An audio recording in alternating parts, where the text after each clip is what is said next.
Hey everyone, I'm Tim, this is my channel and welcome back. Yeah, that's right, delete your bloody investing apps. I don't care what it is, Robinhood, Sharesies, Hatch, Weeble, delete it because it's bad. Well, it's not bad, it's just bad a little bit.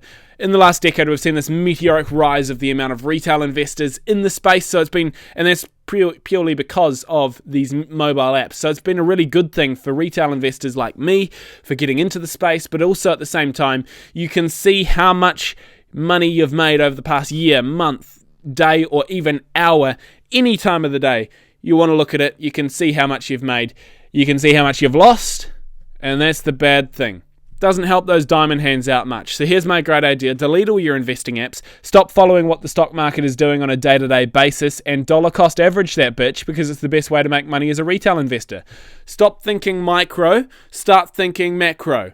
If you believe in a company long term, and I don't mean in the next year or two that you think it's going to go up, I mean you think it's going to take over the bloody world in a decade, who gives a shit what it does next year? Who gives a shit what it does tomorrow?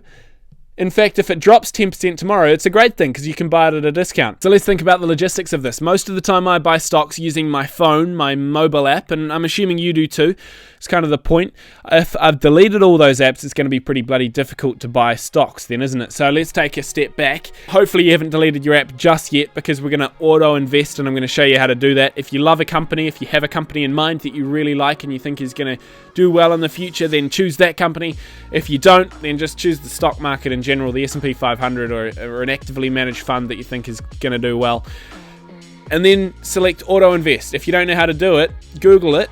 How do I auto invest in? Insert your investing app here. I'll show you how to do it on Hatch really quickly.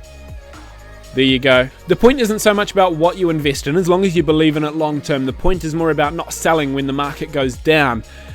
Without having any of those investing apps, you won't know what the price is at, so you won't have any temptation to sell when the price drops. There are, of course, a lot of exceptions to this rule, and you're probably thinking of a couple right now about why you shouldn't delete your investing apps. In fact, I haven't deleted mine, mainly because I'm not a weak-ass willpower bitch, but if you are, then delete your apps because it'll help a lot. Obviously, if a company you once thought was a really good long-term investment suddenly becomes not a really good long-term investment, then you should sell it.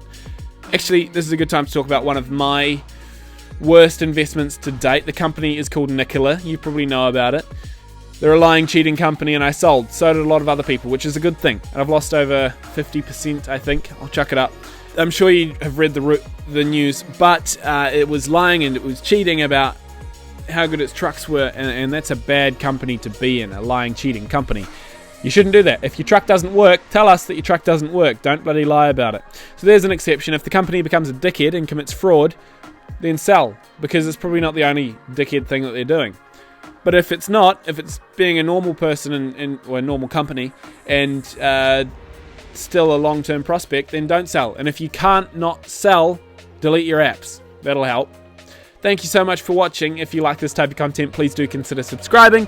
I post finance-related videos like this every week, so I'll see you back here next time.